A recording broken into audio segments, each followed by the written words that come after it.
যুক্তরাষ্ট্রের মাটিতে সন্দেহজনক আর্থিক লেনদেনের অভিযোগে বড় ধরনের কেলেঙ্কারিতে জড়িয়ে পড়েছে আর্জেন্টিনা ফুটবল অ্যাসোসিয়েশন।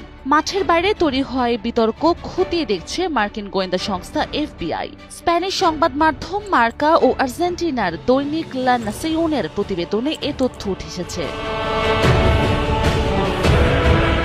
সঠিক প্যাড আর সঠিক তথ্য দিয়ে এসব সামলে নিব এক হয়ে।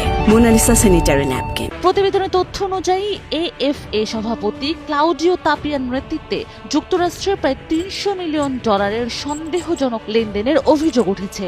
এই প্রক্রিয়ায় অর্থ পাচার বা ব্যাংক জালিয়াতির মতো কোনো অপরাধ হয়েছে কিনা তা বের করতে তদন্ত শুরু করেছে ওয়াশিংটন ডিসি ও ফ্লোরিডার ফেডারেল প্রসিকিউটর। তদন্তের মূল কেন্দ্রে রয়েছে ট্রুপ্রোড এন্টার এএলসি নামের একটি প্রতিষ্ঠান, যা বিগত কয়েক বছর ধরে এএফ এর আন্তর্জাতিক বাণিজ্যিক চুক্তি ও অর্থ পরিচালনার দায়িত্বে ছিল। সঠিক প্যাড আর সঠিক তথ্য দিয়ে এসব সামলে নিব এক হয়ে। Monalisa sanitary napkin. এফবিআই প্রাথমিক অনুসন্ধান বলছে Citibank, Synovus, Bank of America, JP Morgan এবং পিএনসি এই 5টি বড় ব্যাংকের মাধ্যমে অন্তত $260 মিলিয়ন লেনদেন করা হয়েছে।